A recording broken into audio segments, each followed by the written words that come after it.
are maintained to the company as if the agreement was not terminated. This will allow the company to continue operating as if no termination was made and continue enjoying the rights under the agreement and utilizing the consents as if the same had never been terminated. The committee is therefore of the considered opinion that the provisions of the agreement, specifically clause 5.2 and 5.3, lack a specific termination clause and performance guarantee in the agreement, makes it impurged. Provisions fall within the doctrine of unconscionable bargain. Honorable members, on page 23, in summary, therefore, clause 5.31, 5.32, 5.36 are unfair, unreasonable, unethical, unwarranted, morphological, and ambiguous. Thus cannot be allowed to stand under any reasonable circumstances in a democratic society. Page 23, honorable members, 6.175. The MOU is not sincere in the quality of the premium goods. Honorable members, if I can explain. The MOU, they state that this factory or this company, while operating at full capacity, they will be, they estimated to have 60,000 metric tons at full capacity.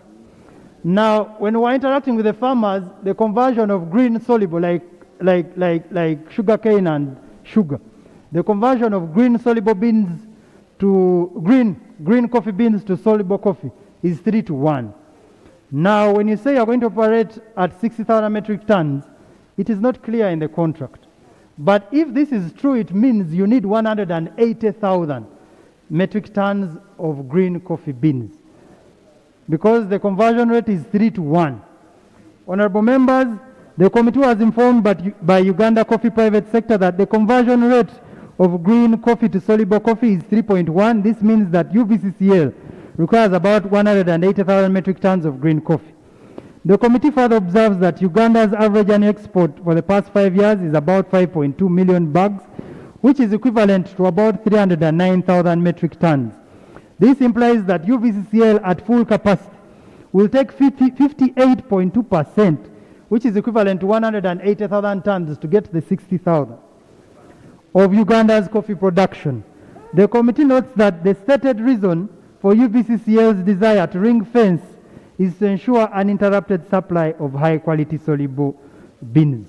The committee further observes that since coffee is not constantly available in equal volumes throughout the year, different seasons and weather patterns, clause 4.22, which gives the company priority supply, would possibly imply that no other person would be able to access coffee volumes for export in the first half of the coffee year.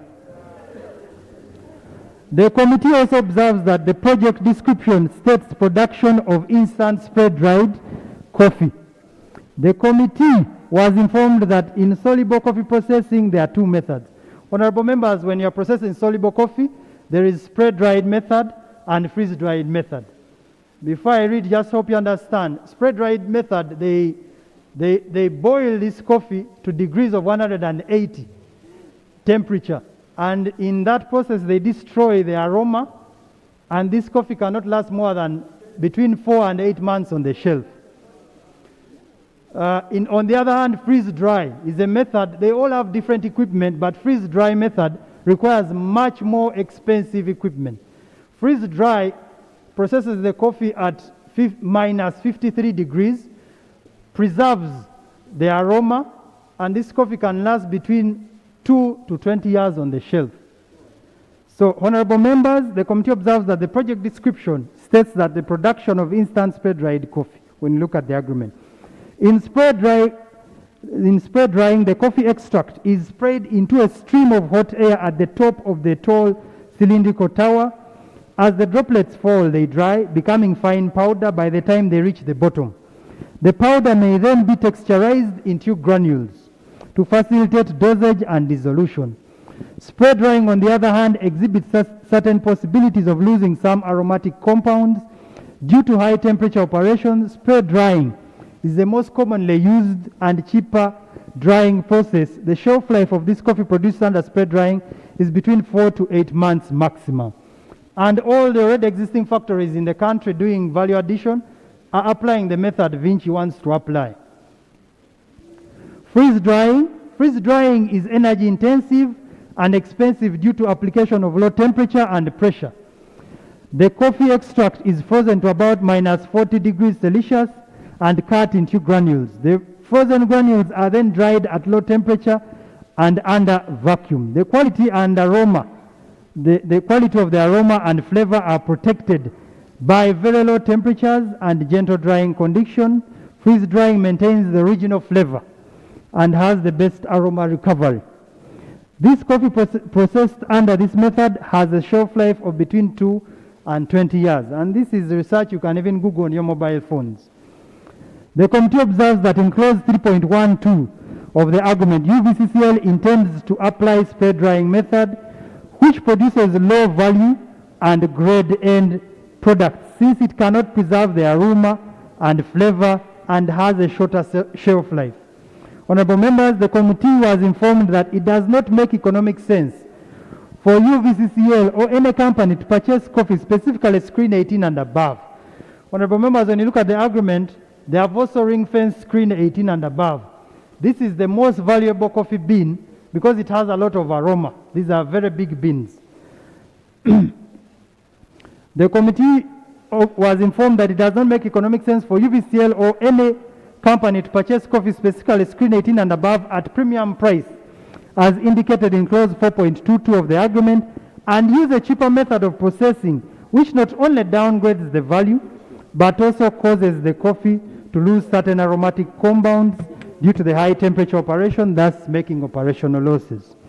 The committee observes that spray drying method can only make economic sense if it is used to process low-grade coffee beans as opposed to screen 18 and thus finds no merit in UVCCL ring-fencing premium quality coffee beans in clause 4.21 using spray drying method. By implication, UVCCL is hoodwinking government with a hidden agenda of exporting unlimited volumes of the premium coffee green beans as stated in clause 3.1 without officially adding value as the company purports to do.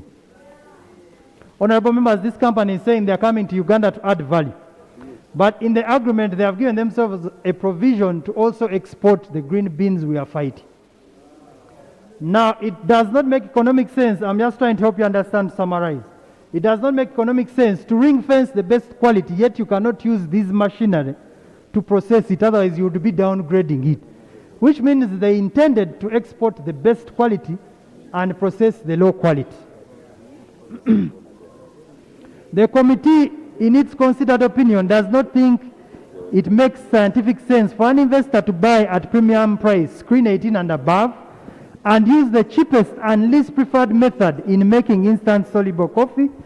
This means that if UVCCL uses spray drying method, when the coffee is exported, it will fetch much lower price from the international market and hence losses are prone to be made.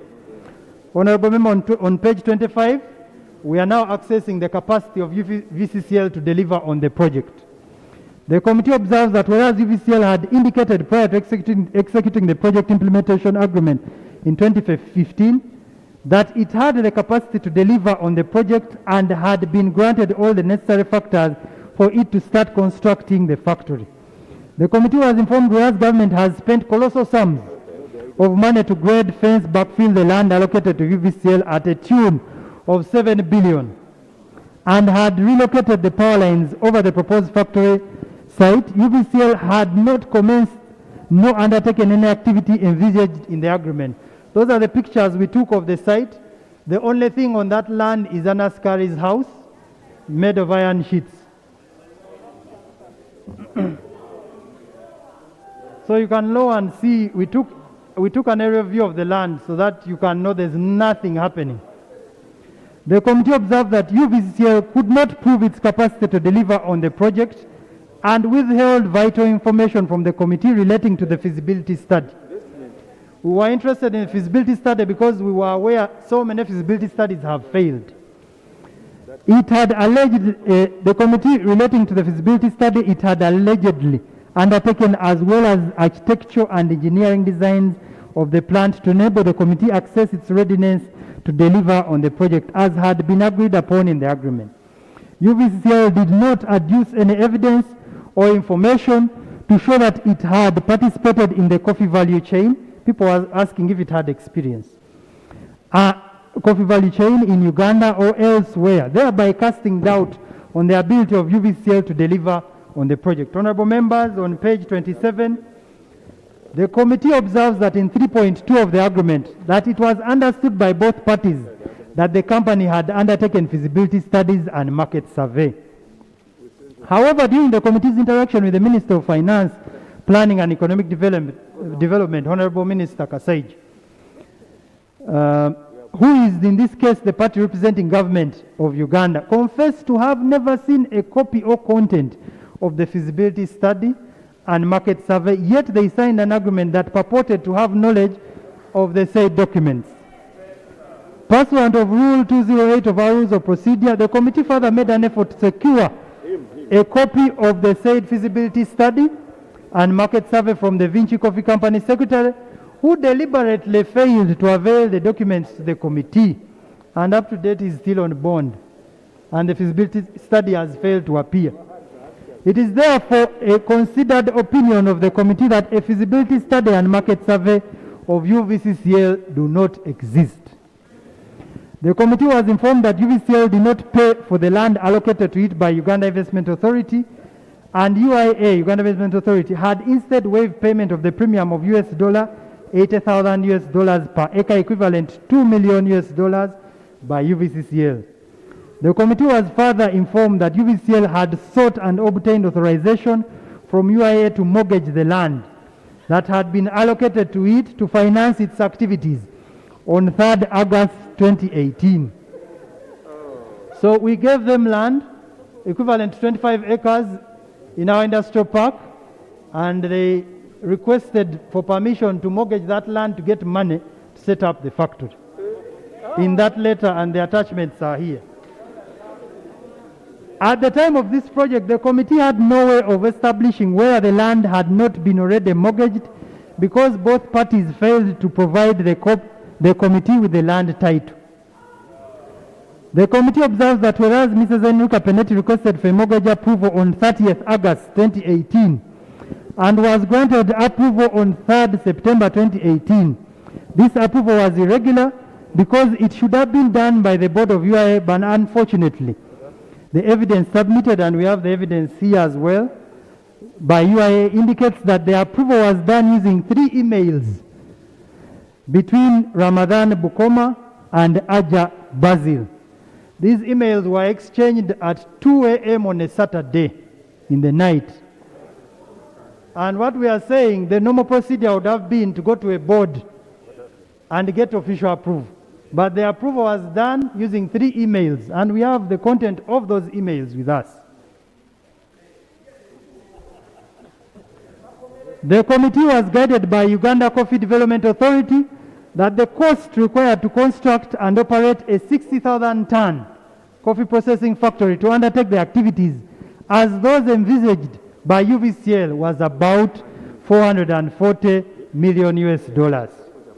The committee also observed that at the time this agreement was executed in February 2022, UVCCL did not possess a valid investment license since the one that had been issued to them in 2014 expired in 2019 without being renewed. This means that UVCCL was not eligible to receive the tax incentives and other benefits granted to investors in Uganda. The committee also notes whereas UVCCL was required in the lease agreement to pay $10 as rent per annum, no evidence was adduced to the committee that UVCCL has ever complied with the rent obligations. Furthermore, the committee did not receive any evidence proving that UVCCL has met obligations in paying annual park service charges ever since the lease agreement was signed, equivalent to 0.5% of the premium. The failure of UVCCL to meet its obligations under the lease agreement throws further doubt on its capacity and commitment to finance the project. The committee observes that whereas UVCL has share capital of $10 million US, the money required to construct a factory envisaged in the agreement is estimated by UCDA to cost $440 million US in the first year alone. The committee is convinced that UVCL, given its limited share capital, cannot be in position to borrow a sum which is 44 times the value of the company. The committee was therefore not convinced that UVCL had the capacity to deliver on the project, and this explains why it has not commenced construction or operation of the coffee factory since the first agreement was signed in 2015. Land allocated on page 29, honorable members. Clause 3.25 of the agreement obligates government to avail land to UVCL in Namamve Industrial Park. The committee notes that on 4th June 2014, UIA allocated 25 acres of land in Namamve and executed a lease agreement for the same. The lease was for an initial period of 5 years but extendable to 49 years upon fulfillment of the conditions provided in the lease.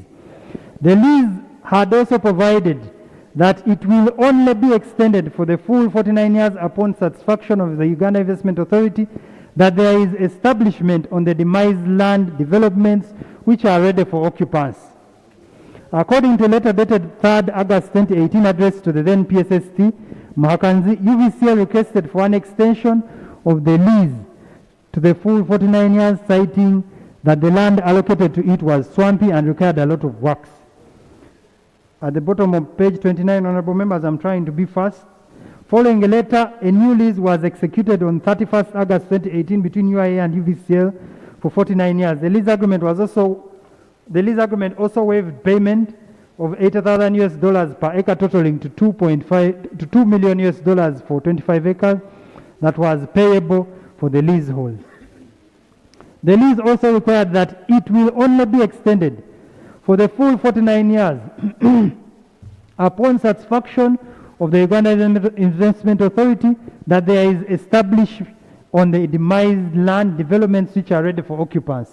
Currently, the only structure there for occupancy is the Askari's house.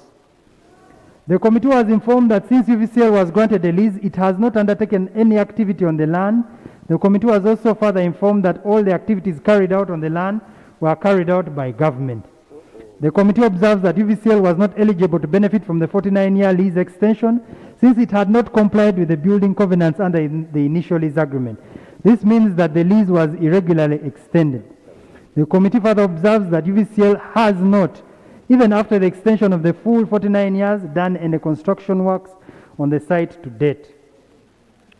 On page 30 at the bottom, project support, the agreement makes provisions for various support to be availed to UVCL by government. These are examined below for the legality and appropriateness.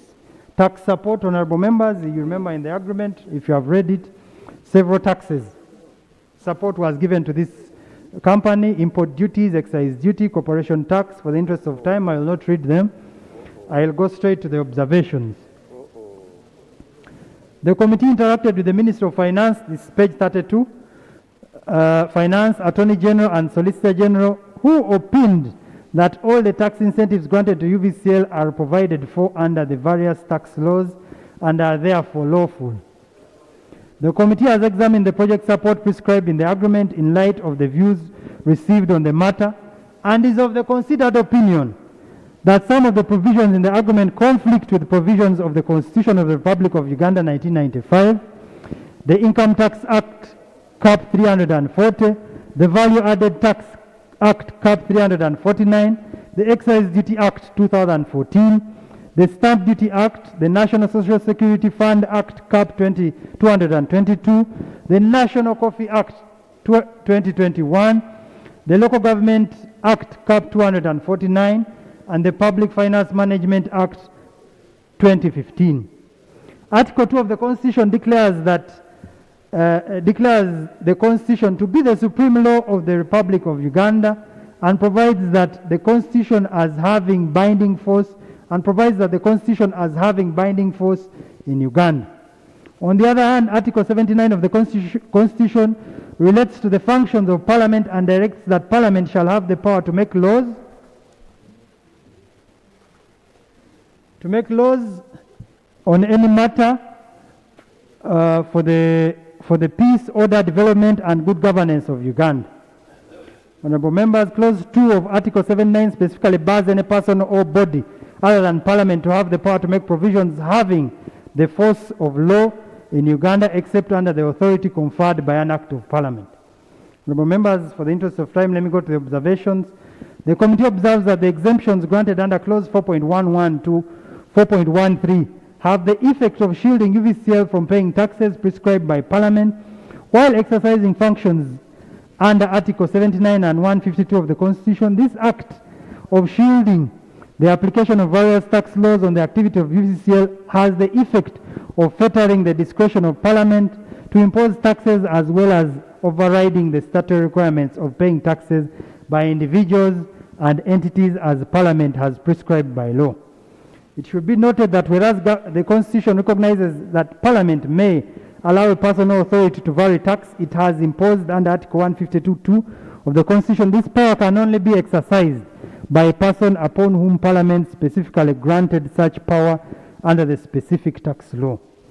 By inference, therefore, a person who imposes or varies the tax without authority of Parliament does so unconstitutionally, illegally, and irregularly, and such an act infringes upon and renders redundant the performance of the functions of Parliament to impose taxes as guaranteed under Article 152(1) of the Constitution. Furthermore, Clause 4.2 has rendered redundant and amended by infection the provision of various laws imposing tax on the activities of UVCL. For instance, paragraph A, which exempts the payment of income tax. These sections of the Income Tax Act impose a tax on a person who or entity which earns income in any year of income. Honorable members, for the interest of time, the committee observes that whereas the minister responsible for finance indicated that the tax exemption was granted under the Income Tax Act, the committee disagrees because these exemptions could not be accessed by UVCCL, since such exemptions are only accessed where taxable person earns income in a year of income which entitles such a person to an exemption. The committee is aware that UVCL has not commenced any activity, neither has it earned any income to warrant the grant of exemptions under the Income Tax Act. Furthermore, the agreement granted the exemptions of UVCL was signed in 2015, and yet the provisions under the Income Tax Act, which grants exemptions on the income of a person or entity processing agricultural produce, was introduced in 2020, 5 years after the agreement was executed. This means that the exemptions could not be accessed by UVCL at the time because it did not form part of the exemption regime under the Act.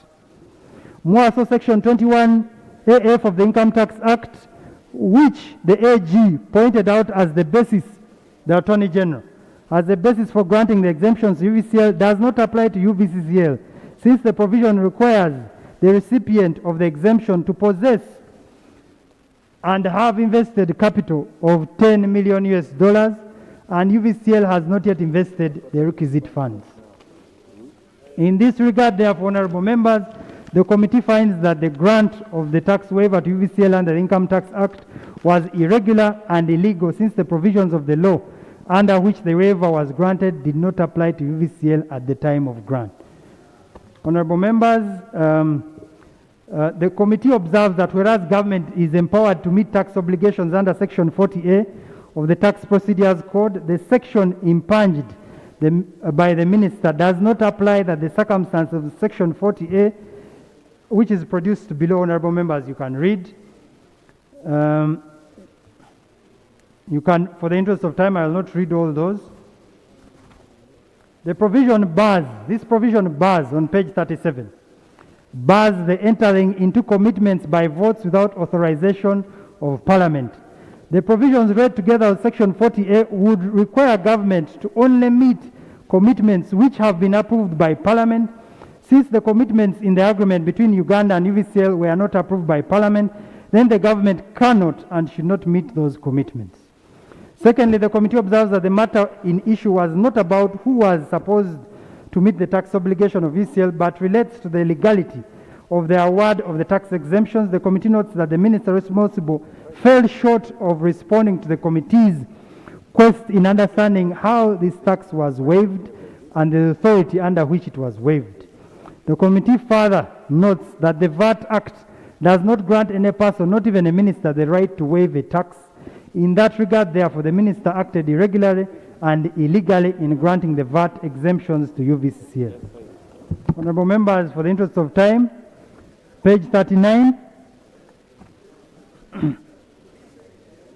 Page 39, honorable members.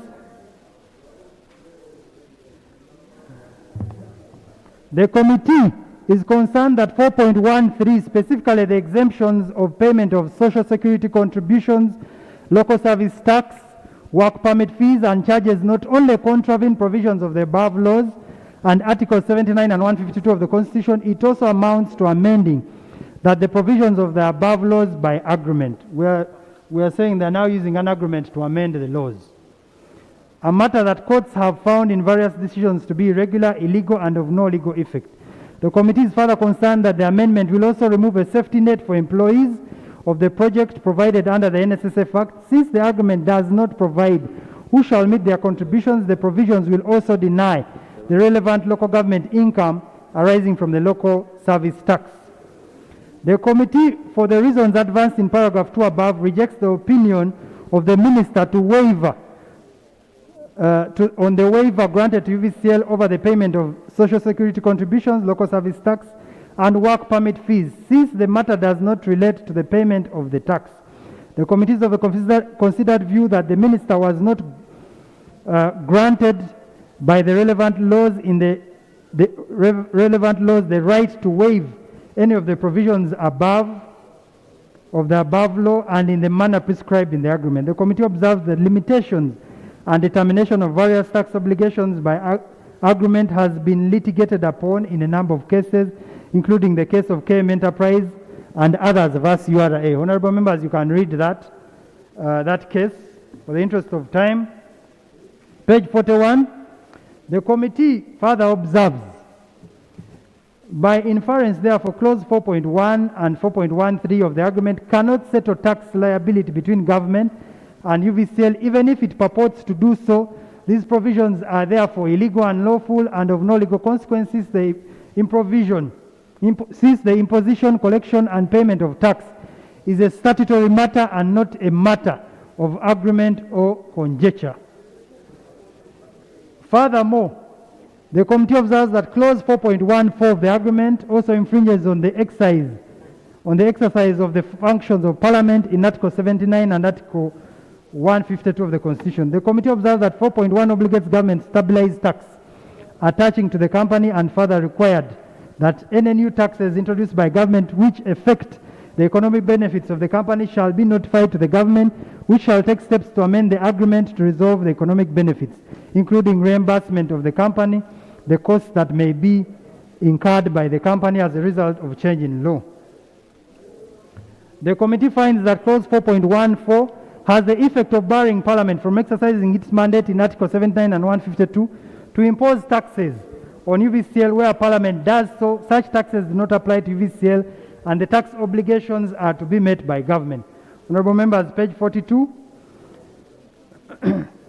Page 42, we gave an example of a case to help you understand our points. Honorable members, for the interest of time, on page 43, the committee is therefore of the considered opinion that government, in prescribing clause 4.14 in the agreement, ought to have been alive to the fact that tax matters in Uganda are statutory and not contractual as guided by the above court decisions, and should not have included such a provision in the agreement, well knowing that such a provision was declared illegal and of no legal effect in the cases mentioned above. This makes clause 4.14 of the agreement irregular, unconstitutional, and illegal. The committee is aware that over the years government has provided numerous incentives to various eligible investors. These incentives in form of tax holidays and exemptions are prescribed by law. Under the specific law applicable to the tax being exempted and not in agreements as is the case in this matter. Honorable members, for the interest of time, page 44, coffee supply. And this was one of the most important issues because of the term monopoly. Clause 4.2 of the agreement, honorable members, you can read. I'll go straight to the committee observations. The committee has examined clause 4.21 and notes that this provision creates a monopoly in favor of UVCCL in the purchase of superior quality beans in Uganda. Whereas the word monopoly is not defined in Uganda, monopoly was defined in a case of the State vs. Dollar Board of Trade 107 Minnesota 506 consists in the ownership or control of so large a part of the market supply or output of a given commodity as to stifle competition, restrict freedom of commerce, and give the monopolistic control over the prices. Based on the above definition, the committee expressly finds that the agreement creates a monopoly where giving priority supply of premium quality coffee to the company, limiting licensing of coffee exporters until the company meets its demand, which is unlimited, granting the company powers to determine the price of coffee. The committee observes that 4.2 creates a monopoly in favor of UVCCL to the purchase of superior quality coffee beans from Uganda by restricting government from registering any contract or acknowledging any agreement for the export of coffee beans. This means even if you have an agreement that is existing now, they will not give you a license to export and meet that obligation, much as they may say your contract is still valid.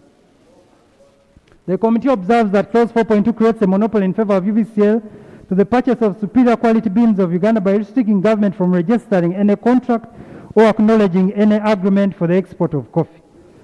The committee observes that this means that no export of superior quality coffee beans shall be allowed by government until the quality required by UVCL is attained. Further still, a monopoly is created in favor of UVCL since it controls prices, it pays for the coffee beans supplied to it. The committee notes that the supply of premium coffee beans screen 18 and above in Uganda is limited, since such coffee beans constitute between 3 to 6% of the total coffee production in Uganda. The committee was informed out of the total 390,000 tons of coffee, about 23,400 tons of the superior quality beans, which are restricted by agreement. The supply of these high quality beans is much sought after, since they fetch much more money internationally and domestically. Therefore, restricting access to such beans to UVCL alone will amount to restraint of trade and will therefore contravene Article 42 of the Constitution, since it will bar all other persons in Uganda except UVCL from accessing and trading in such beans. Honorable members, for the interest of time, the committee observes, you want me to go to findings?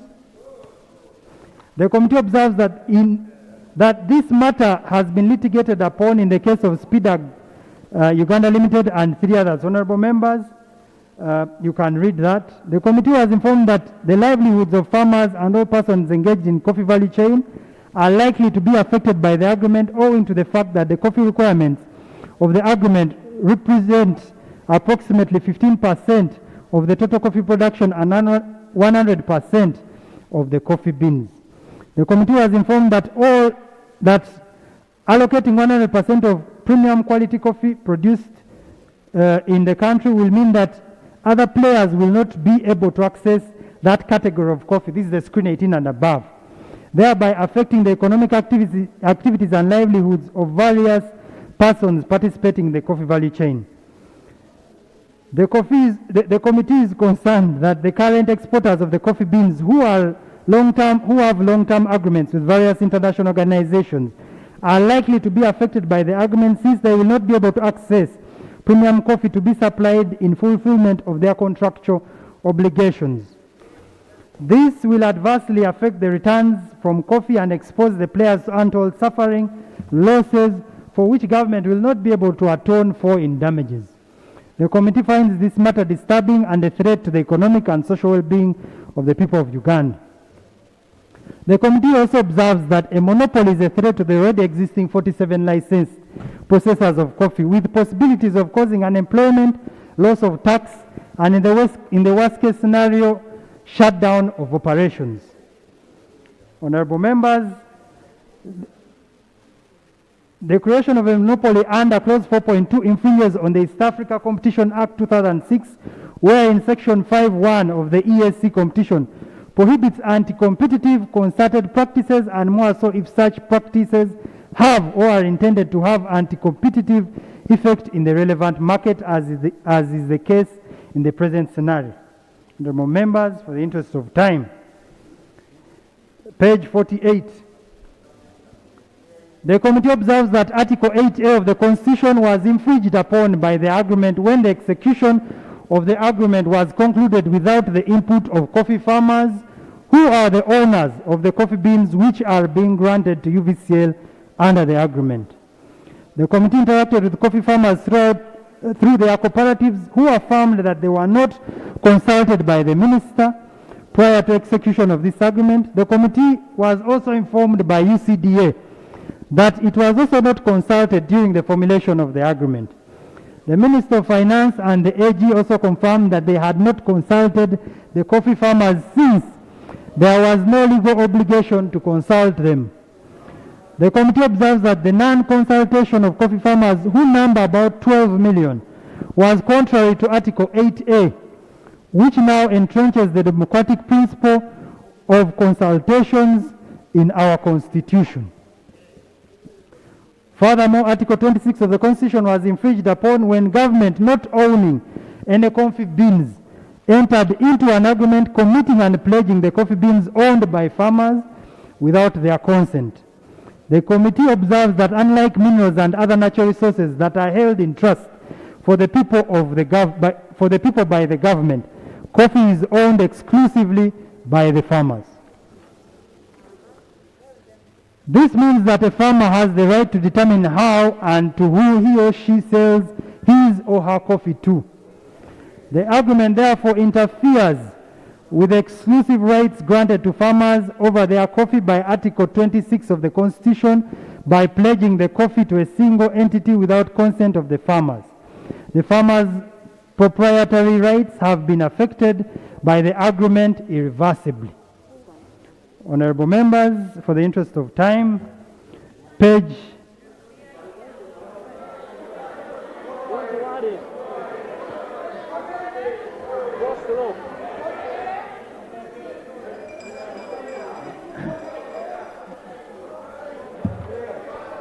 Honourable members, apart from the legal challenges identified above, the committee is also concerned that clause 4.21, page 49, page 49, the second paragraph. Apart from the legal challenges identified above, the committee is also concerned that clauses 4.21 infringes and reverses the National Coffee Policy of 2013. The committee notes that in 2013, government formulated the National Coffee Policy as the guiding instrument of the coffee subsector.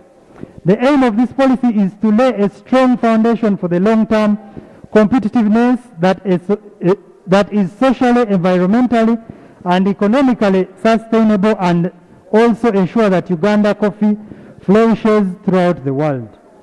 The implementation of the National Coffee Policy is guided by 6 principles, and they are all there. But the one we're interested in is B. The subsector shall operate under a liberalized market environment with the framework of a regulatory body. On page 50, honourable members, the agreement infringes and reverses the National Coffee Policy, specifically the principle that coffee production, processing, marketing shall be undertaken by the private sector as individual farmers, farmer organizations, and business companies, since it has now transferred the purchase of high-quality beans to be exclusively provided by a single company. Furthermore, the creation of a monopoly has infringed upon the principle that coffee subsector shall operate under a liberalized market environment within a framework of a regulatory body. Connected to the above, clauses 4.21 and 3.14 have reversed the government policy which favors value addition to coffee by allowing the export of raw coffee beans.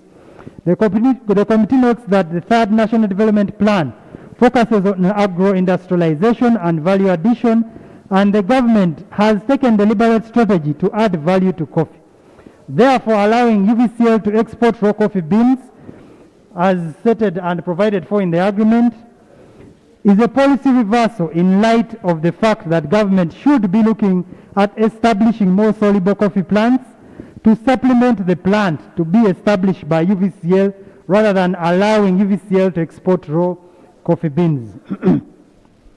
Honorable members, page 51. Page 50 at the bottom. Clause 4.22 of the agreement also poses some challenges since it infringes on the price determination mechanisms established in the National Coffee Act.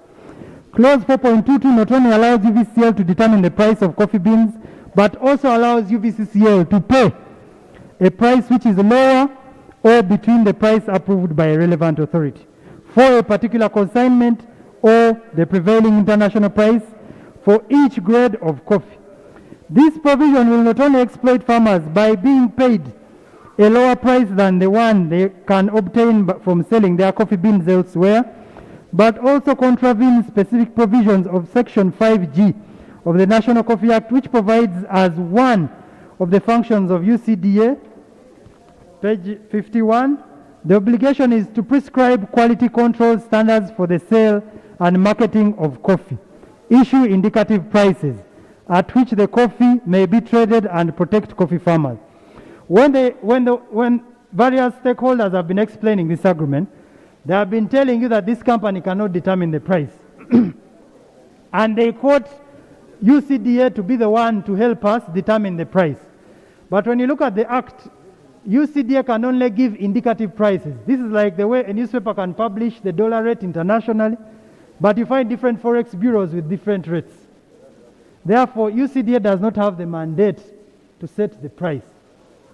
And for them to use UCDA as a shield is inconsequential. Honorable members, the committee also notes that the National Coffee Act prescribes two types of price discrimination, being the indicative price issued by the National Coffee Development Authority. 5.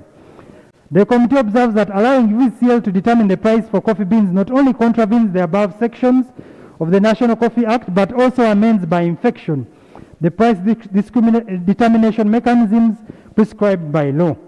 The committee also observes that whereas farmers are being promised premium prices, the agreement is silent on the method of supply of coffee beans to the factory. This therefore opens the window for possible contracted brokers by UVCL, since the factory will need constant supply from different regions of the country, thus reducing the margin on the farm gate price. Honorable members, as I conclude, the committee is also concerned that designating UVCL as a price determinant will distort the coffee prices in Uganda by disregarding the forces of demand and supply, both locally and internationally, in determining coffee prices. Honorable members, without wasting time on the findings, allow me to go straight to the recommendations. The committee makes the following recommendations. 1. You want me to go to the findings? But you have the document. Can't you read the document? Go to the recommendations. Honorable members, go to the recommendations. The committee makes the following recommendations. That in light of the violations of the various laws as highlighted above, specifically Article 279, Hansard capture everything that is that is not read. Finding. Procedure. In light of the violations of the various laws. Honorable members, yes. Speaker. Madam Speaker, these microphones often speak better than this. Which one? And the sound we normally get here is better than what we are having today. Is there a way you can ask, Madam Speaker, your team to rectify this as we finalize on this important report? Thank you. Patrick, even when I speak, you can't hear. You speak from where you're sitting. Speak from where you're sitting. Go the other side. Go the other side. Use this one. Go the other side.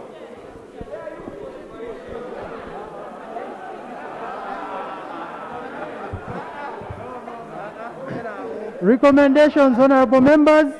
Honorable member, maybe you remove the mask. Maybe they can't hear. First, sanitize.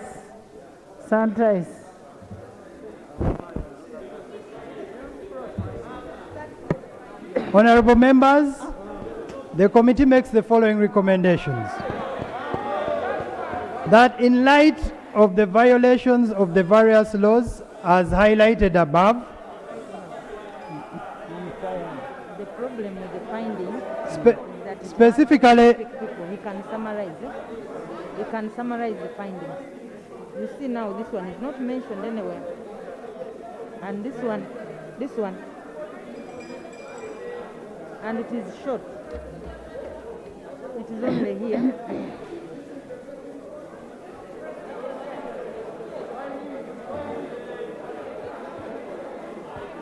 Allow him to read.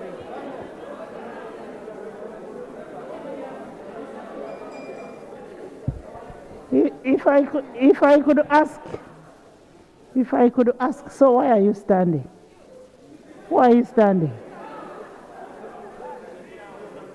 Was this report uploaded? Was the report uploaded? You don't know how to read?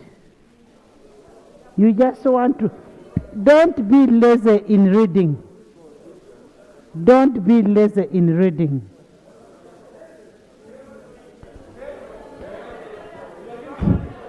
I am not going to allow those procedural matters of yours.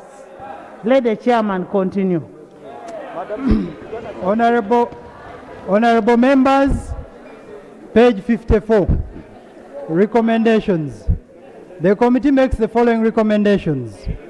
That in light of the violations of the various laws as highlighted above, specifically Articles 2, 79 and 152 of the Constitution of Uganda, Sections 41, 71, 19 and 21 of the Income Tax Act Cap 340, Sections 4 and 5 of the Value Added Tax Cap 349, Sections 4.1 of the Excise Duty Act 2014, Section 7 of the National Social Security Fund Act Cap 222, Section 54 and 59 of the Uganda Citizenship and Immigration Control Act Cap 66, and Section 80 of the Local Government Act Cap 243, the agreement executed between the Government of Uganda and Uganda Vinci Coffee Company Limited is unconstitutional, illegal, void, ab initio, and unenforceable at law.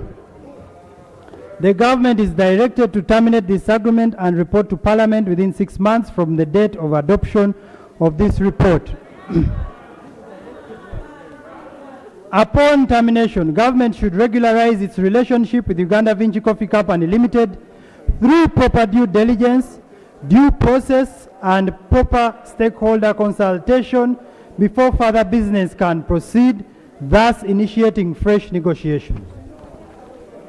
The government should consider extending appropriate incentives to the already existing 47 local companies that are doing value addition.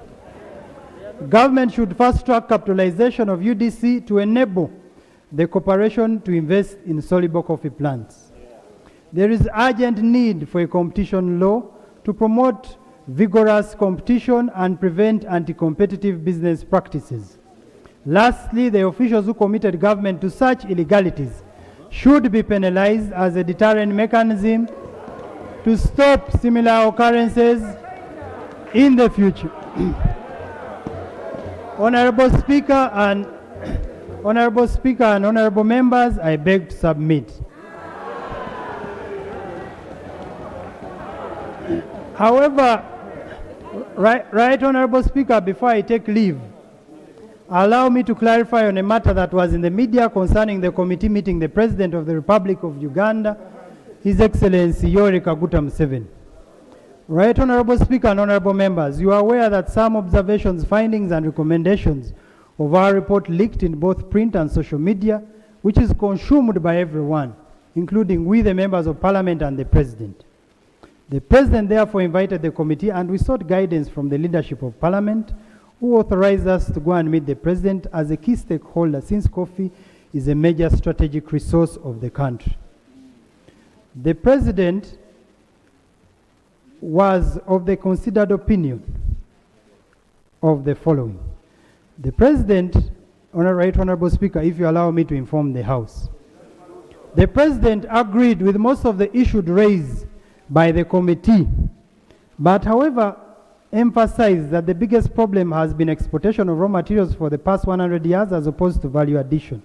The President, in conclusion, strongly recommended that a review of the agreement between Vinci and Government of Uganda be done in not more than 3 months, as opposed to termination, as termination could have reputational damage on both the country and the investor. He said the mistakes were made by our people and not the investor. These are the views of the President and not the views of the committee. I beg to submit.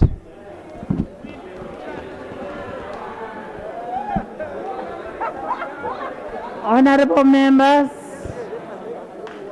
honorable members,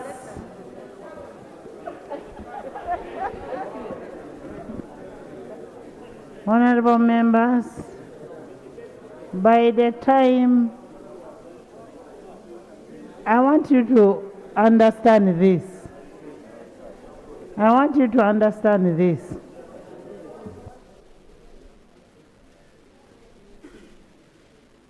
By the time the President concedes on all the 28 findings and says, give us 3 months to review. Review can be termination.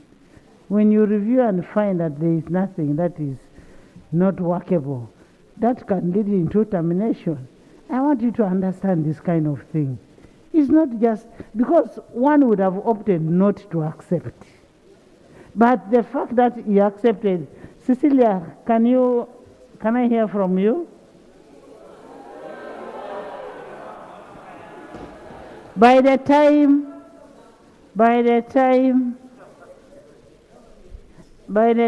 the President said that, that means this House had done a lot. And I really want to thank the committee for the good work you did. But I also want to thank the presiding officers for standing very firm to ensure that the report comes. But at the same time, as we said in this House, we need an action report. Now, if it is said we need an action to be done and presented in this House, we want to see what is happening. We want to see, maybe Attorney General, you're here, you have something to tell us? But wait. Honorable members. Honorable members. Honorable members. Attorney General, first. Honorable members. The way you start shouting like you're in your homes. Honorable members, I want you to appreciate one, the first agreement was signed in 2015. 2015. And that was signed by the Attorney General then. This is the first agreement. The addendum 1 was signed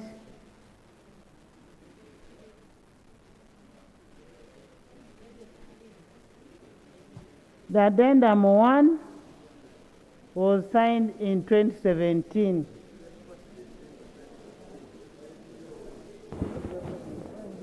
Incidentally, it is not Kiriowa. It is their third, and I want to tell you, it is these addendums that saved this country. It is the addendums. The first agreement was the one finishing the country. Chair, am I lying?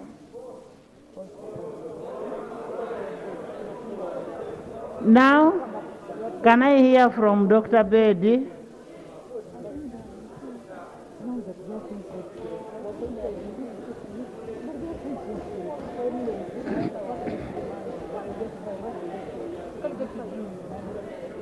Dr. Bedi, 2 minutes.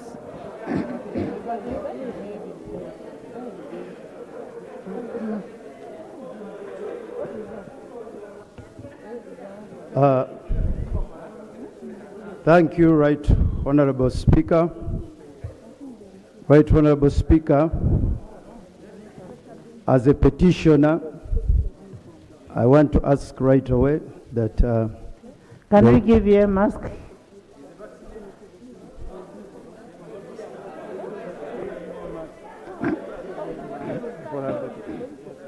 My mask has...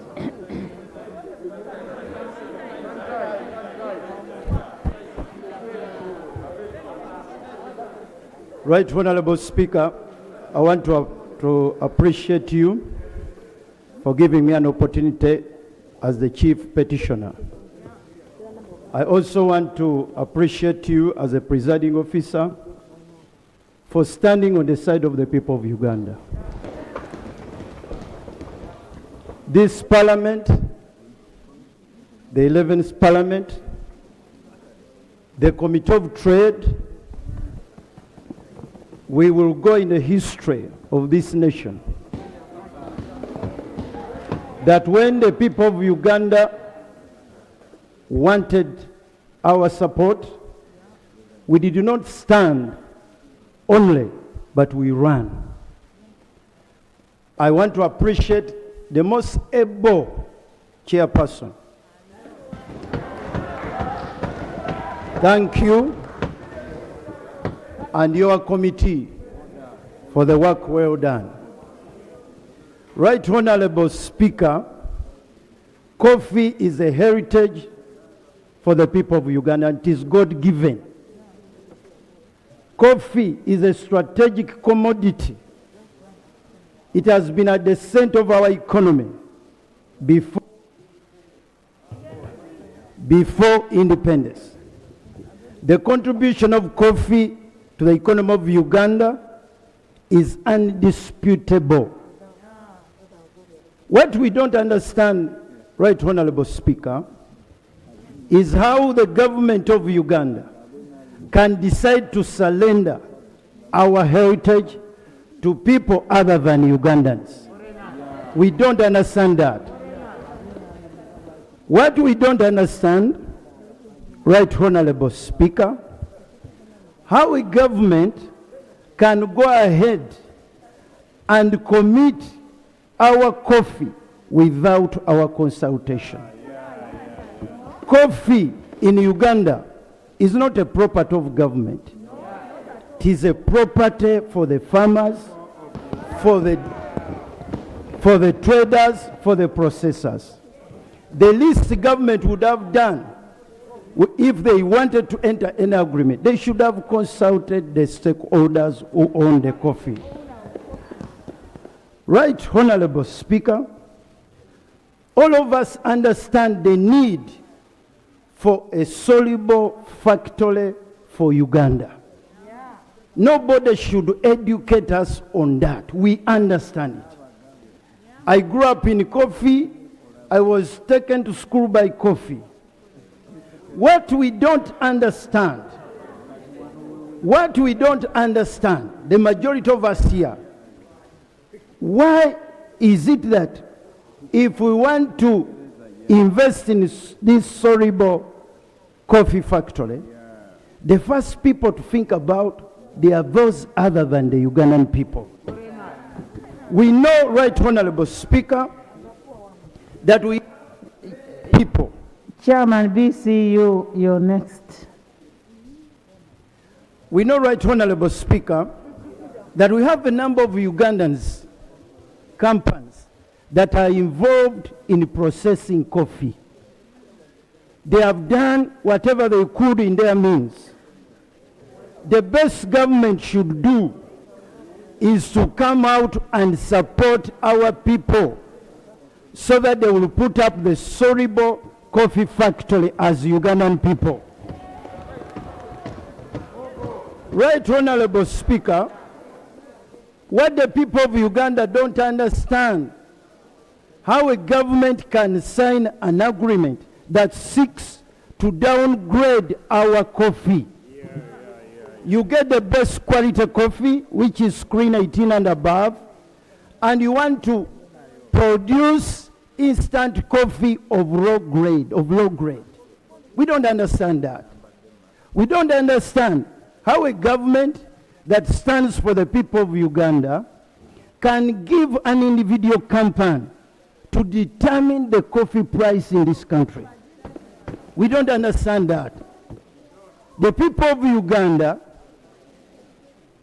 they don't understand when the government, their own government, seeks to give an individual company priority procurement, priority powers to export against their own people. We don't understand that. Right, Honorable Speaker, the people of Uganda do not understand how government can come up with an agreement. Can you summarize?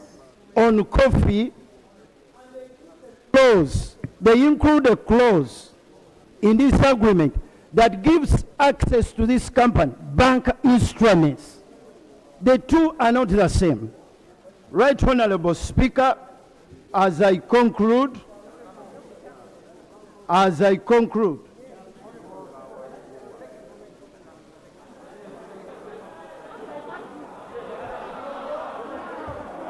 Right, Honorable, let me conclude.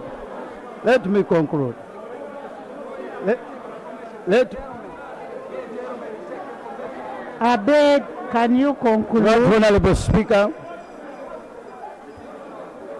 Right, Honorable Speaker, let me conclude.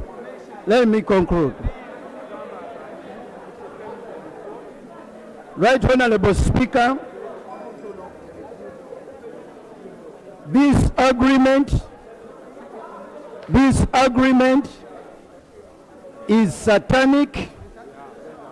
This agreement contravenes the laws of the Republic of Uganda. This agreement is wicked in nature. This Parliament, on behalf of the people of Uganda, we are representatives of our people. We should stand on the side of the people of Uganda.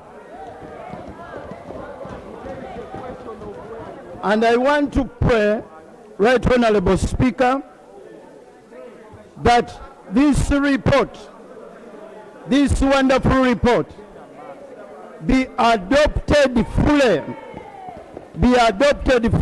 with the recommendation. And I only want to add on one recommendation. That immediately the Registrar of Lands prefers a caveat on the title that is in the names of Uganda Lease Company in Inamavi. That should be made so that we can protect the people, the property of the people of Uganda. That should be immediate. Right, Honorable Speaker, I pray that the full report be adopted. I thank you so much. Honorable Bugisu Cooperative Union.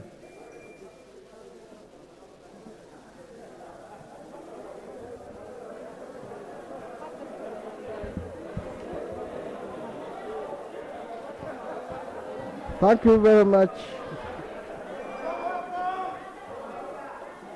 Thank you very much, Madam Speaker. Honorable members, I want you to listen. Thank you very much, Madam Speaker. Madam Speaker, I want to start by commending the committee for a very good report done. And I've been discussing with either my younger brother or equal brother, Abdu Katuntu, that these people who wrote this report, the committee, You are more than lawyers. And I want to ask my brother, the Attorney General, that these people have tried to really do everything legally. And I don't see anywhere we are going to fault them as much as you apply any law.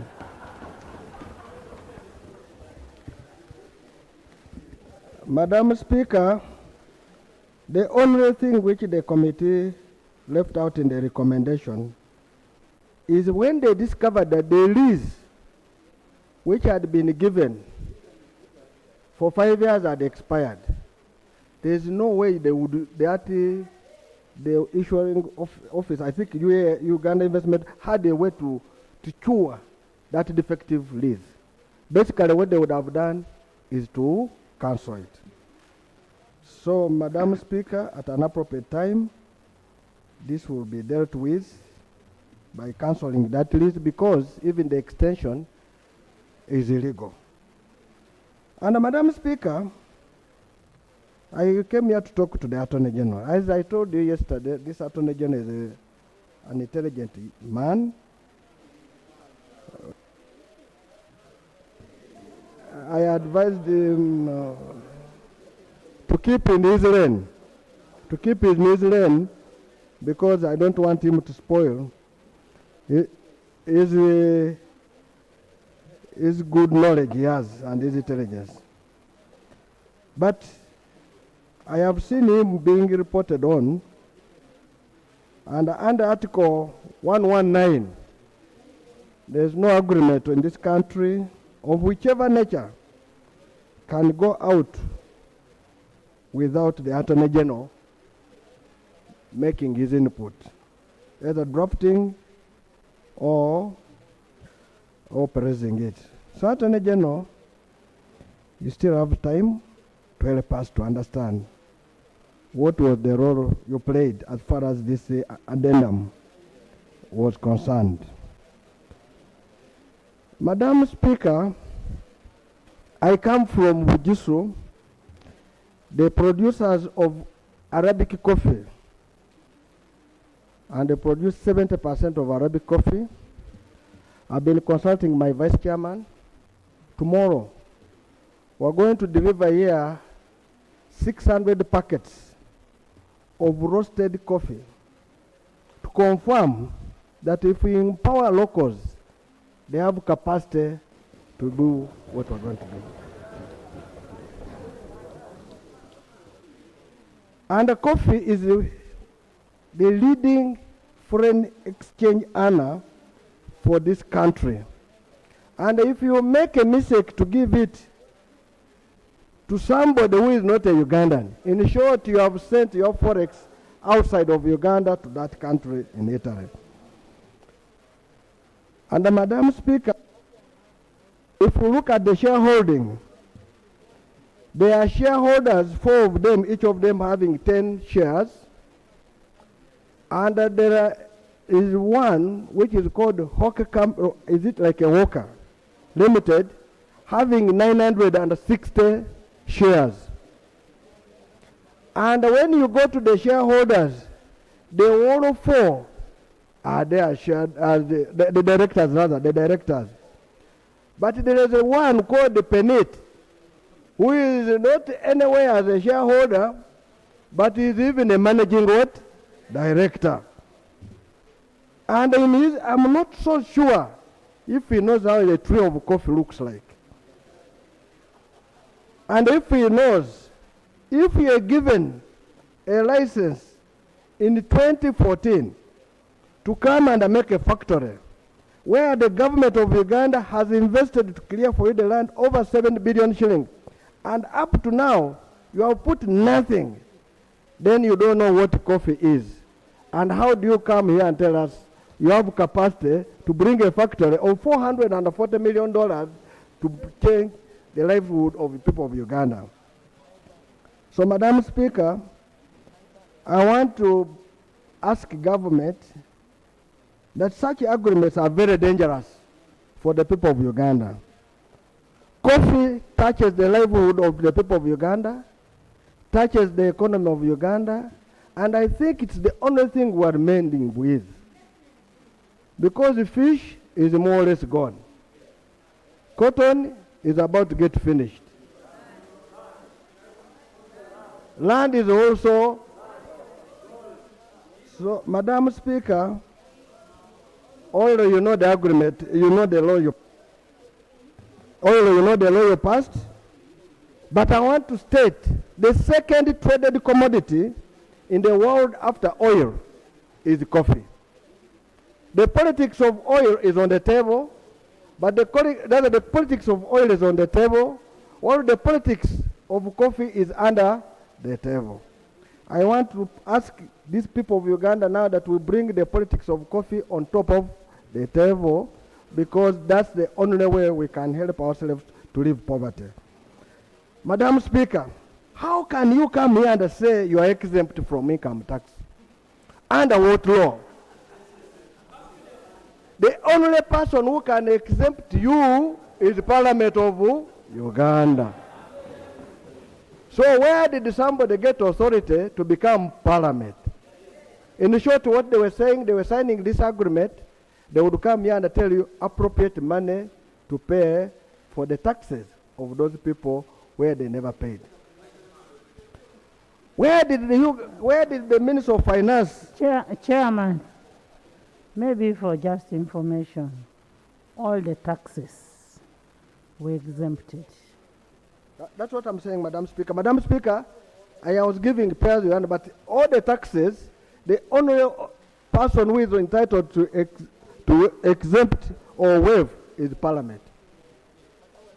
Even NSSF, I have never seen in the act of NSSF that if Panet comes to Uganda, we will not pay what? NSSF.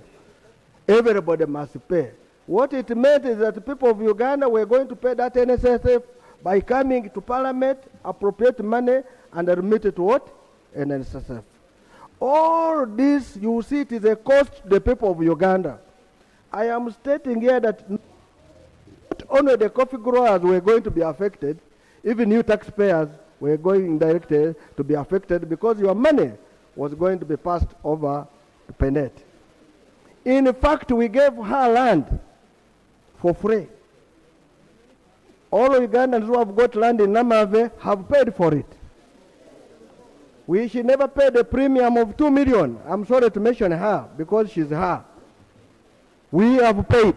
You mention her name, not her, because there are so many her. Oh, Madam Speaker, you are a her. Yes. Oh, sorry. I'm not good at pronunciation, but I'll try. She's called Penet, something like that, Penet Italian. One Penet Italian was given land for free. She never paid even a premium. The land has been graded and drained at over 7 billion shillings, and herself has not brought even a single shilling. The same land has already been mortgaged, because if they have not mortgaged, there is a letter permission granting her to mortgage the what? The land. What type of investor is this one? Who comes without even a shilling and comes and gets our land and a mortgage on day number one? Chair. So, Madam Speaker, I want to state that this agreement really violates all the rights of the people of Uganda, including the president himself. His rights have been also been not violated. If he said he wanted to look at it for 3 months, we want to help him that today is the day to make a decision for him. This agreement is not the best for the people of Uganda. The committee, Madam Speaker, if we had the way, we would have really remunerated them because they have saved the people of Uganda, given the pressure. And Madam Speaker, I know you have the capacity. The pressure. Madam Speaker, even you also went under pressure with your colleague, the deputy. We want to congratulate you for standing up.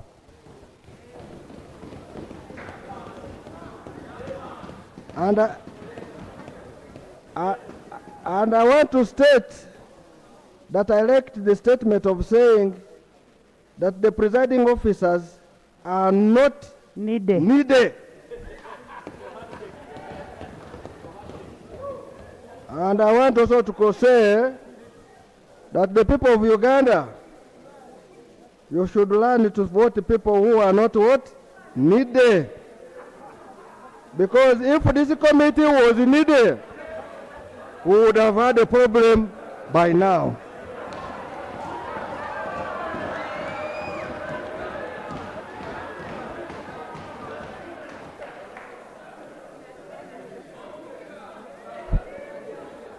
Madam Speaker, I have got a friend of mine here whom I forgot the name. Honorable Katuntu knows him as a neighbor. He has promised that they want to bring Coffee Marketing Board back again. But I want to give you a small history about Coffee Marketing Board. Coffee Marketing Board was the one which was marketing coffee for all the farmers in Uganda. Madam Speaker, the coffee which was being marketed, the government then decided that we needed to also process it to final product by roasting. Equipment was imported in this country and installed in the Bugorobi coffee plant for partly UPC and partly UPC. I've known why I've said that. When there was a process that there was going to be a turnkey to process coffee in Uganda to that stage, on a Friday, Coffee Marketing Board was closed, yet the day on which to determine the turnkey was on Monday. And that is during the time when we had come from the bush and said we have come to make people of Uganda stronger. Instead, we are locking down what would have been good for them. Madam Speaker, and my mother is there asking. Can you summarize, Honorable? I want to summarize. Equipment had been brought in. Equipment had been brought in when the liberalization law came in 1991. That's when the Coffee Marketing Board was closed. And the date was closed, all the equipment was ready to start operation. If that equipment is still there in the Bugorobi, you don't need to ask this lady to come. Just go and open that Bugorobi and the equipment will start operating. Unless somebody has taken it, you are not so sure. If you are not so sure that somebody has taken it, but I can ask you, Madam Speaker, thank you. You have capacity. You have capacity. You know the equipment. Madam Speaker, you want to give me the equipment. Then okay. Can I have Kinkizi? Kinkizi?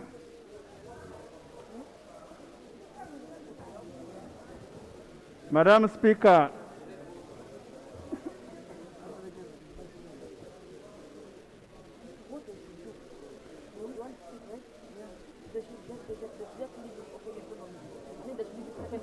Madam Speaker, thank you very much.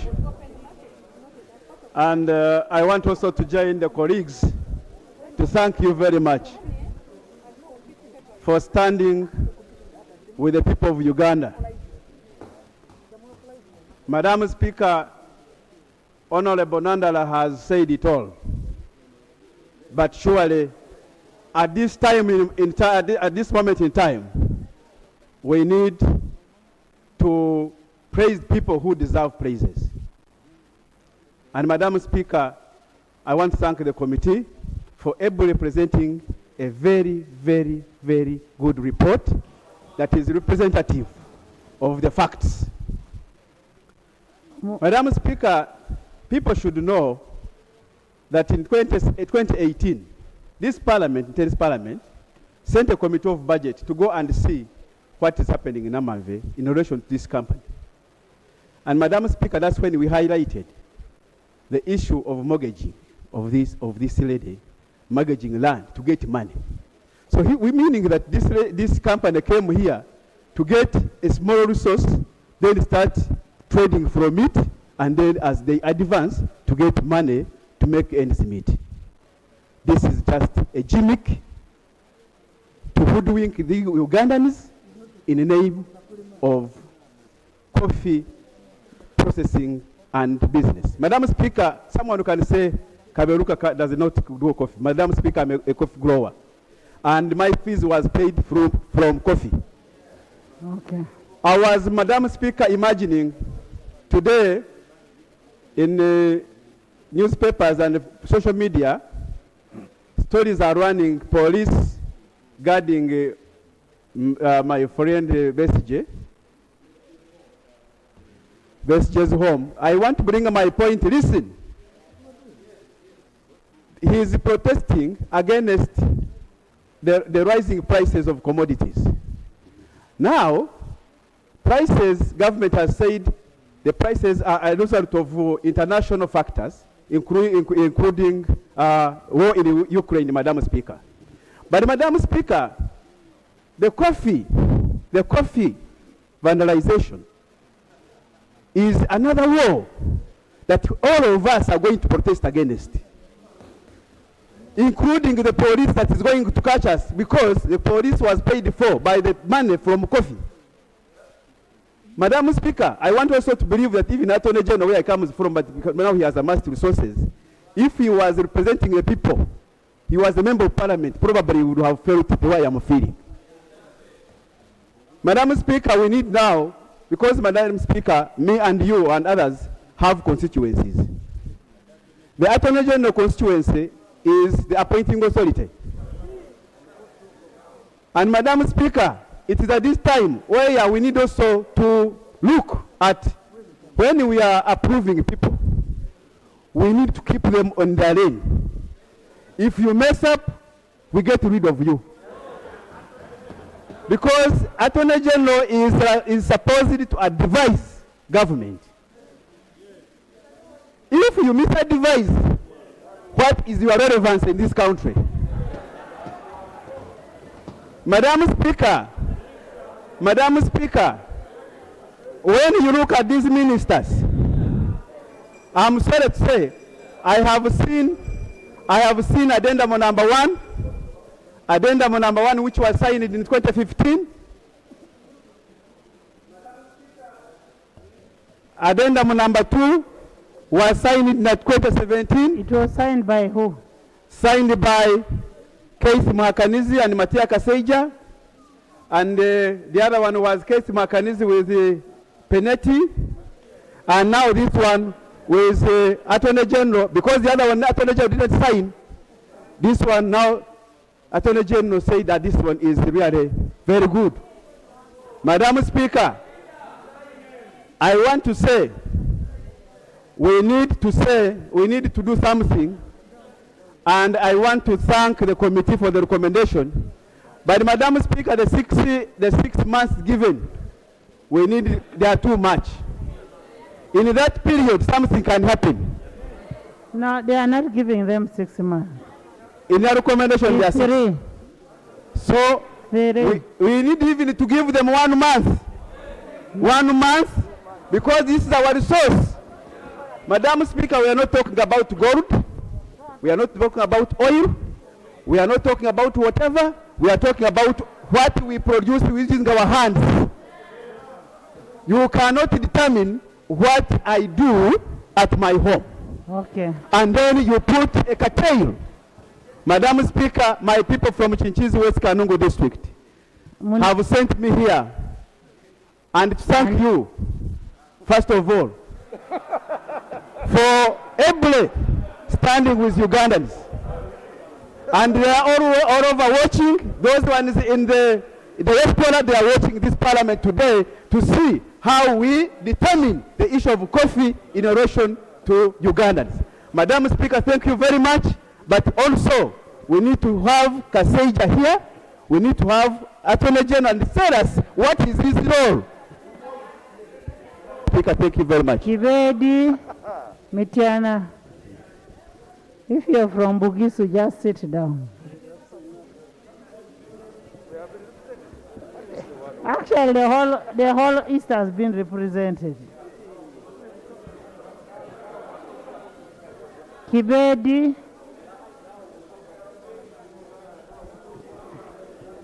Thank you, Right Honorable Speaker. Right Honorable Speaker, honorable colleagues, I'm on the floor. Thank you, Right Honorable Speaker.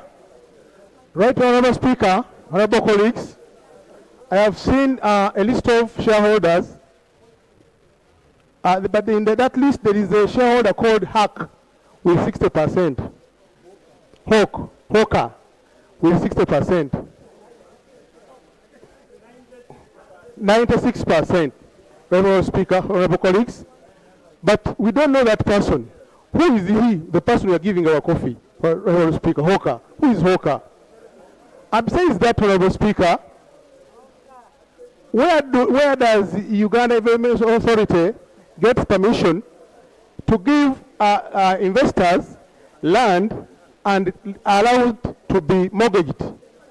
How can we really give investors land and then they mortgage that land and yet they come purporting that they have enough capital to start up a business in Uganda, Honorable Speaker?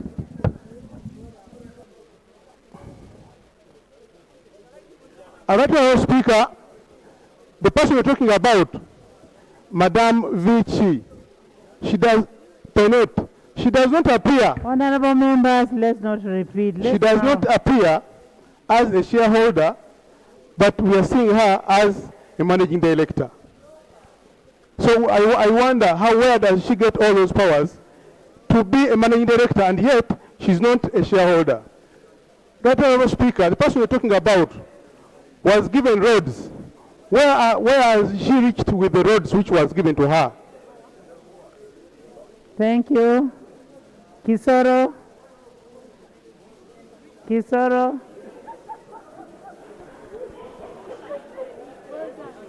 Honorable Speaker. Hello. Right Honorable Speaker, thank you very much. Right Honorable Speaker, I will address my mind as to whether there is an agreement or there is no agreement, and we will request the Attorney General to look at the implications of Article 119, which reads as follows: subject to the provisions of the Constitution, no agreement, contract, treaty, convention, or document by whatever name it is called, to which government is a party or in respect which government has interest, shall be concluded without legal advice from the Attorney General, except in which case and subject to the such conditions as Parliament may prescribe. Right Honorable Speaker and honorable members, this Parliament has never prescribed the law to empower the Attorney General and how the Attorney General's chambers operates. Even in section 6 says, until Parliament makes such a law referred to in the clause 5 of this article, the Attorney General may, by statutory instrument, exempt any particular category of agreement or contract, none of the parties of which is foreign government or its agency or an international organization, from the application of the clause. And to the best of my knowledge, Attorney General has not complied to both. Can I conclude? So in this case, do we have agreement? There is no agreement. Secondly, Article 21 of the Constitution talks about discrimination. You cannot treat one agency against another in discrimination. And is the government trading? What is it trading in? Does it have a commodity? Is the coffee a tradable commodity? And does the government have a commodity to trade in? Can you trade in what you don't have? So what was it selling? So, and if they wanted to do it, then Article number 1 of the Constitution and Part 8 and Article 8 of the Constitution applies, because government of Uganda does not have a tradable commodity. So it means there is nothing they are selling. Attorney General, I would suggest that we thank this committee and we take this one as a working document. Information. Because there is no document, there is no agreement to work on. But this one should be a good research paper for the government of Uganda, not to enter into these kind of documents that have no legal implications, but political implications. I thank you. Abe. Thank you very much, Right Honourable Speaker. Right Honourable Speaker, I want to thank my colleague, Honourable Mwine Mpaka, and the group and the committee for the good work well done. Right Honourable Speaker, there is no doubt that coffee is one of the commodities that can boost our economy. It is very paramount that we use this moment and this report to plan better for coffee and cater for the interests of all the companies that deal in coffee. Right Honourable Speaker, I want to note that the intent that government had to look at having a Uganda branded coffee was not a bad one. The intention to have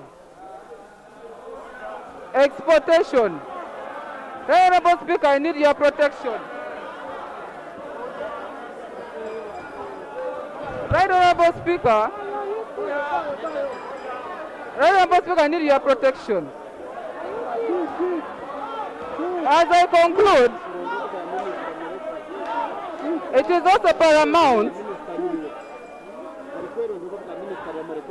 It is paramount, Honourable Speaker. Honourable members. Honourable members.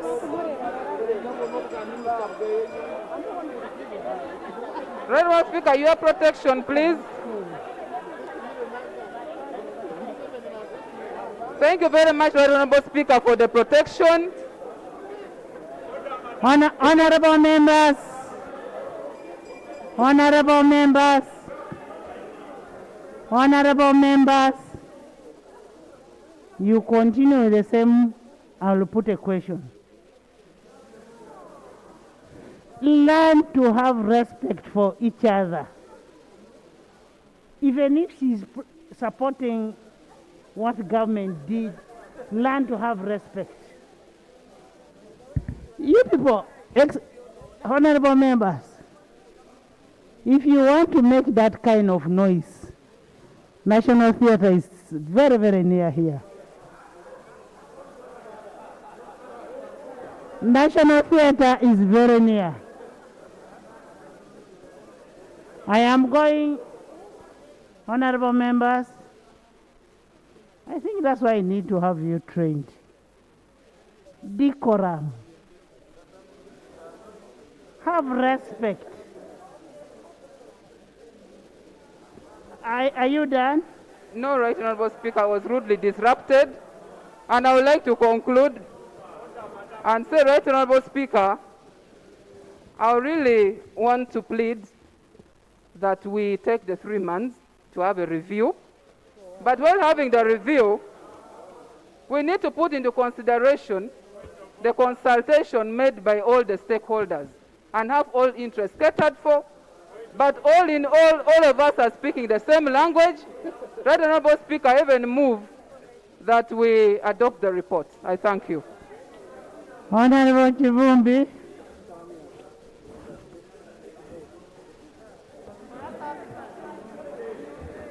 Right Honourable Speaker. Right Honourable Speaker.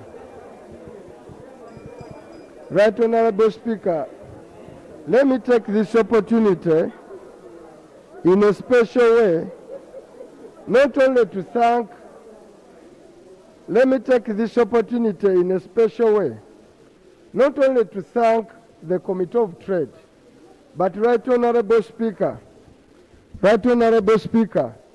let me thank all members of this Parliament. In the spaces, even where some of us don't attend, members of the 11th Parliament have stood their ground. In a special way on this coffee, I would like to thank members of the NRM party. In a space where we were not, you represented and stood for the people of Uganda.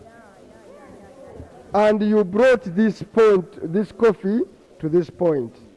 Secondly, in the last couple of days and weeks, I've been having meetings in the Finance Committee and in the budget. That has been a more proud time for me than the members I've interacted with. And today, it has been more special, especially for the chairman of this committee. A culture is emerging in this country and in this parliament where people stand above board and above partisan lines. And we are putting Uganda first. But three fundamental things I would like to say. One, in this country, it is high time we defined an investor. Somebody comes here with nothing. We give you land. We give you tax holidays. We give you water. We give you free electricity. We give you contingent liability to go and borrow. So, who is an investor in this case? Is Uganda the investor or those people? So, Honorable Chiriowa, with the due respect with Attorney General, you need to now redefine who an investor in this country is. I think we are getting a wrong definition of an investor. Secondly, we need to fish out how many agreements are of this nature. Because it seems that every day we will be dealing with an agreement like this one. We are having Rubowa, similar terms. We are having Rice, similar terms. We are told this Bennett has gone to Sango Bay. We have been told the same person is in two roads. We are told the same person is in Rubowa. We are told the same person has gone into gold. What is so special about Bennett? We need to ask about this person. Lastly, I don't want to speak for a long time. Right Honorable Speaker, I come from a region and I'm a chairperson of the Uganda Parliamentary Caucus. One of the regions that fundamentally produces a lot of coffee in this country. A special program is underway in Uganda called the Mwanyitekolachi Terimba. Led by the Kingdom of Uganda, Uganda Coffee Development Authority has worked with the Kingdom of Uganda to rejuvenate coffee production in Uganda. And we can boldly say, in the next, there is going to be immense wealth in this region because of that program in Uganda. We want to proudly stand up here and say, and speak now for the caucus, Honorable Chiriowa and the government, we are not going to accept this agreement. And you know, Uganda is at the heart of this country. When we say no, Uganda will say no. Procedure. Therefore, Honorable Chiriowa and Anna, the best thing you can do. Honorable, all the people of Uganda are the same. There is no tribe which is superior. Right Honorable Speaker, I'm not discriminating others, but I'm only now speaking for this central. You want to say people in Teso cannot talk and the country believes? I'm saying you want to say that people in Teso cannot talk and the people of Uganda believe? No, they will listen. Right Honorable Speaker, they will listen. But what I want to emphasize, okay, let me correct the statement. What I want we will be at the forefront of rejecting this agreement in a more fundamental way. No. And it is Parliament of Uganda. Members of Parliament of Uganda. Okay. Parliament of Uganda. Order. Madam In Speaker. rejecting this agreement, we will Madam be part and Speaker. parcel of you. The last thing I would like to urge this Parliament, and very heartily, I've seen the agreement. Now you want to roast my brother, Honorable Chiriowa. But when he traced this agreement, he did not start it. Okay? He found it along the way. And when we start all the rotten agreements in this country, they have not started with him. What we need to dissect clearly in this country, who are the civil servants?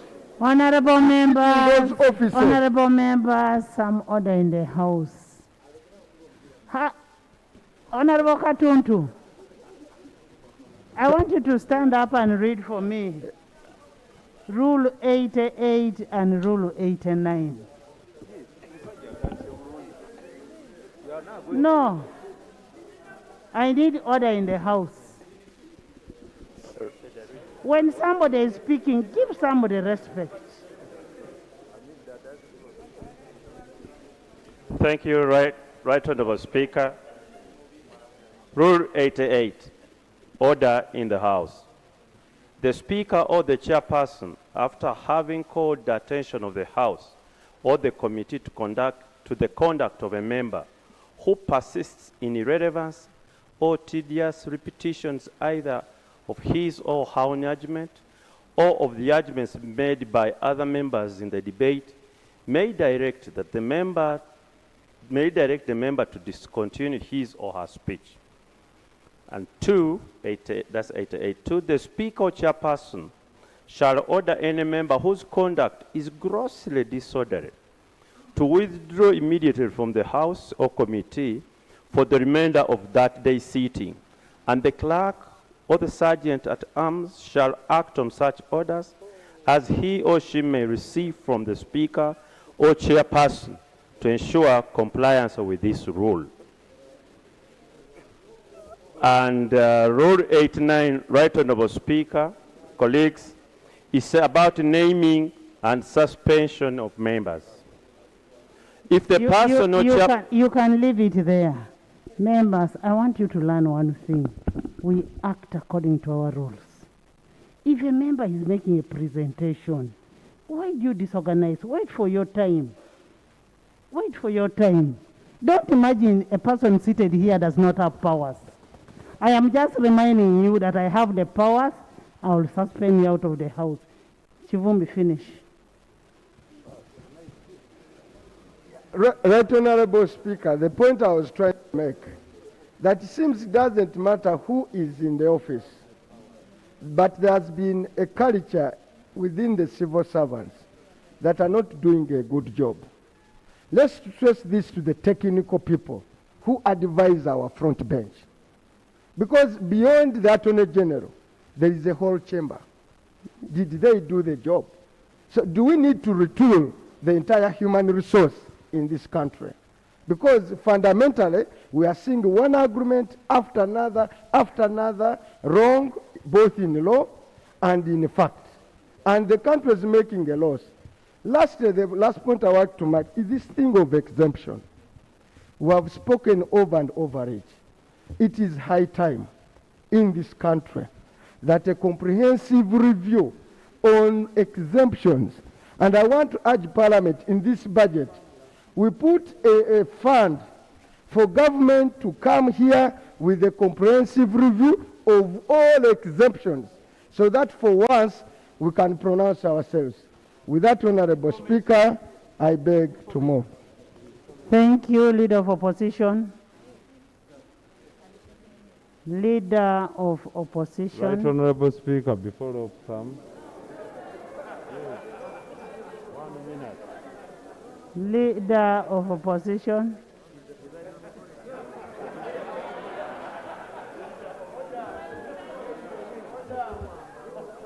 Order. Right Honorable Speaker, through you, can I request for a minute from my love? Thank you. Love, then you'll speak for 2 minutes. It's okay. For 1 minute. Thank you, Right Honorable Speaker. Right Honourable Speaker, I stand to re-echo our support of the committee in due regard to the following, and we'll be brief. What is the view about a contract or an agreement that is not in consonance with the Constitution? It is void ab initio. That's the law. Remedies. Can you revise it? Can you review it? Or it is void and void as it is. Therefore, this is what we are here to dissect. Therefore, in our view, we've discovered the following. That one, if we follow the investment code, this person doesn't have the capacity to fit into an investor. Do you even go to recommendation number 2, whereby you want to review and even revisit and sit in agreement again with that person? The answer is no. Thirdly, the powers to waive and to tax belong to this House. Taxes were waived in contravention to the laws of Uganda. Therefore, the contract or the agreement is void ab initio. It doesn't hold water in fact or in standard. Thank you very much. Honorable. Love, can I have 1 minute? Then Attorney General. Our law, 10 minutes.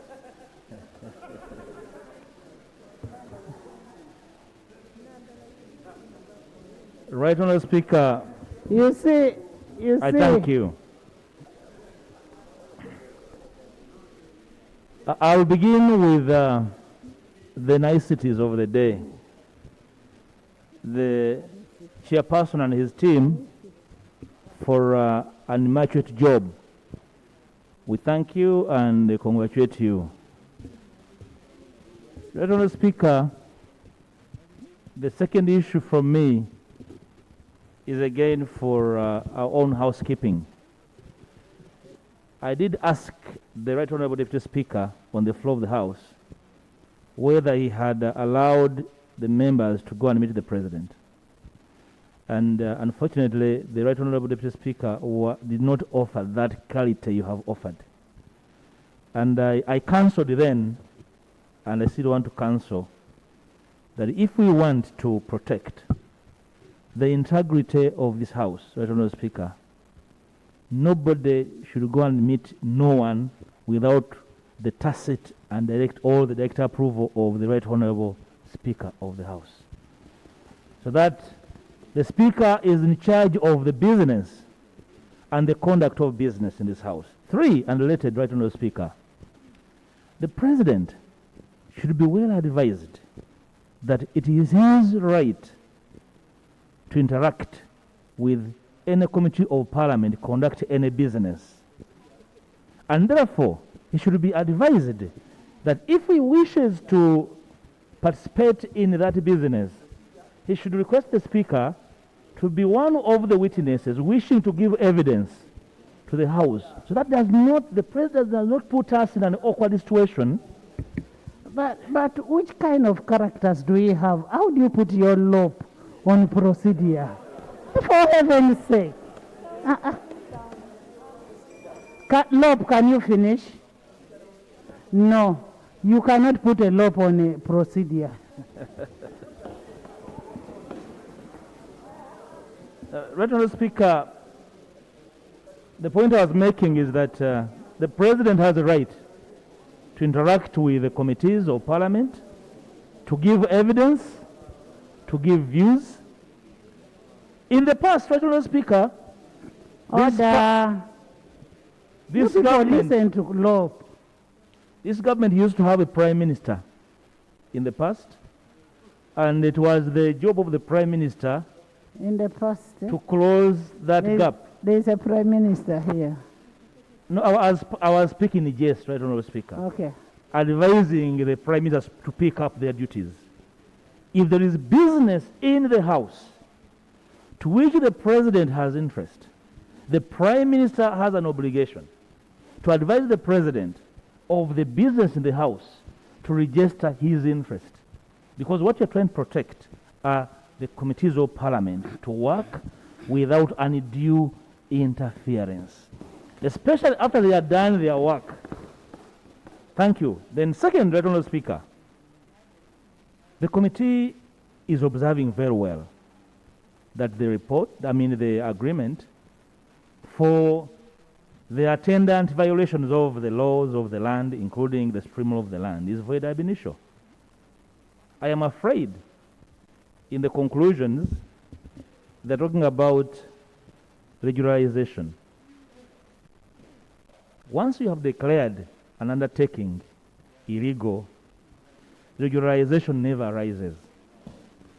So we will seek the clarification of the chairperson, or at best the Land Attorney General, whether the law has since changed that you can actually regularize an illegality, so that we can see how to proceed. Through Right Honourable Speaker, the lease that was expired, as ably observed by the committee, I don't think we need to really do so much. Clearly, the provisions of Section 170 of the RTA, the Registration of Titles Act, is very unequivocal on how to protect public interest or personal interest. We ask that, as one of our resolutions, that a caveat be entered, because, candidly, the committee is saying, and we are in agreement, that indeed there is no agreement. When there is no agreement, what to do is not protect whatever is public property. Part of the protection is to actually put a caveat on the title. Any attendant issues, including an attempt by the company to try and litigate, those are other matters we leave to other arms of government to deal with. For us, we would have executed our mandate of protecting public interest. Right Honourable Speaker, the Honourable Mwanga has partly navigated on what is becoming an inherent challenge, probably in the Aegis chambers. The Private Public Partnership Act came into effect in 2015 and has since heralded so many undertakings by government and private persons and companies. Do we ask that one of our resolutions is to ask the Land Attorney General to lay before Parliament all existing PPPs for the attention of Parliament, Lord Honourable Speaker? There seems to be a darker room in the Aegis chambers where particular ungodly undertakings are done on behalf of the people of Uganda. And whatever is not godly, you can nomenclature it. I'm just saying ungodly. Right Honourable Speaker, then we can have occasion as Parliament, as part of our gatekeeping, to interest ourselves in some of these undertakings by government on behalf of the people of Uganda. But, Honourable Speaker, again, to bring clarity to this conversation, the committee is observing that the agreement was potentially not signed. So are we talking about an existing agreement? Because, again, we want to say we can regularize. Does it exist in a form, in a function? So we need to really have that cleared. Right, Honourable Speaker, so that we can conclude on it as we take leave of the subject matter. Lastly, Right Honourable Speaker, the committee observes that some of the witnesses were a bit elusive, and actually some refused to appear before the Committee of Parliament, which is contempt of Parliament. May we ask the chairperson to clearly inform Parliament who these contemners are, so that we can really take charge as Parliament, because some of them actually report to Parliament. So if you are a witness and you are invited and you decline to appear to give evidence in a matter before Parliament, Right Honourable Speaker, we do not have to really show around our weight, but we can actually exert our powers as Parliament. I would like to ask of the chairperson to help Parliament understand who these contemners are, that we can take action on them. I would like to, Speaker. Maybe we also need to find out if those people did not appear, did they send a representative? Thank you. Yes. Because if I don't appear to a committee, I can be able to send my attorney to represent me in that committee, unless they didn't send completely.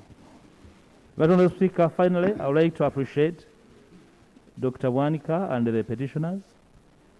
It was a matter that began in the shadow cabinet, but I am happy the House embraced it. That should be the spirit of this House.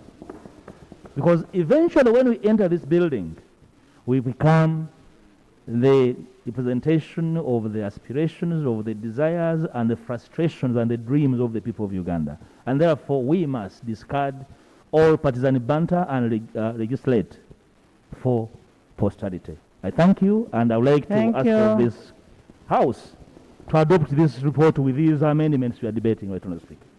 Thank you, Honorable Love. Can I have Attorney General? Can I have Attorney General? Thank you, Right Honorable Speaker. Right Honorable Speaker and members, we have received and read the report. I have read it and noted its contents. I would like to thank the committee chair and your committee for the work you have done, and the Parliament for its oversight role. We have listened to the concerns. We have noted the concerns both of Parliament and the people. We shall take the recommendations that have been given. We shall review them and report back to Parliament on the action taken.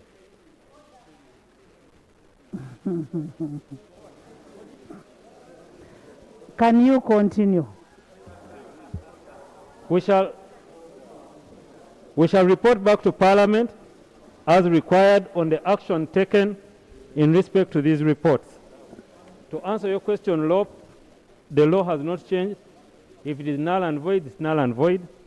Yes. We shall get the PPPs, we have no problem with that, and have them laid here. Order, Madam. However, as I close, Right Honorable Speaker, opinions. We shall look at all the recommendations given. When Lop was speaking, you were all seated and listening. Don't imagine. Listen. I am saying listen. Don't imagine you own the house. Can't we hear from him? Because it's going to help us. It's going to help the house.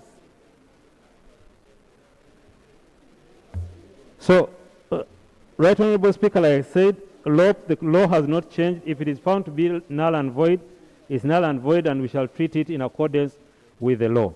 We thank you, Right Honorable Speaker and members, and we shall be happy to come back and report to you on the action taken on the report. Thank you. Honorable members, you've heard we want an action taken. If it is null and void, it is null and void, and there is no agreement. And in the circumstance,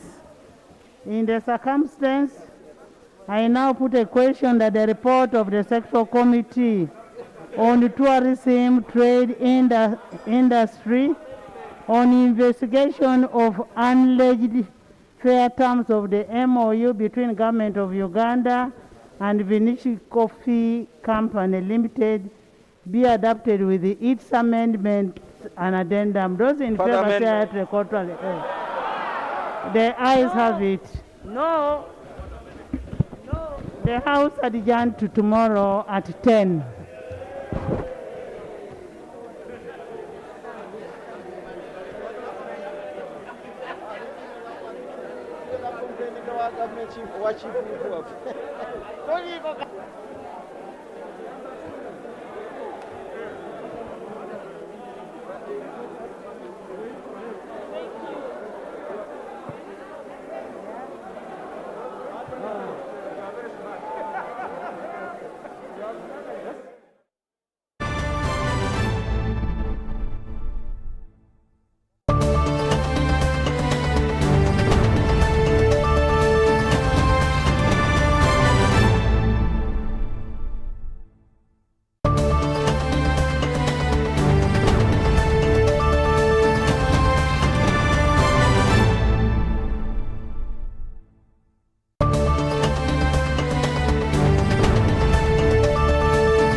my waka. Now come and see for yourself, see my waka that I got with more money.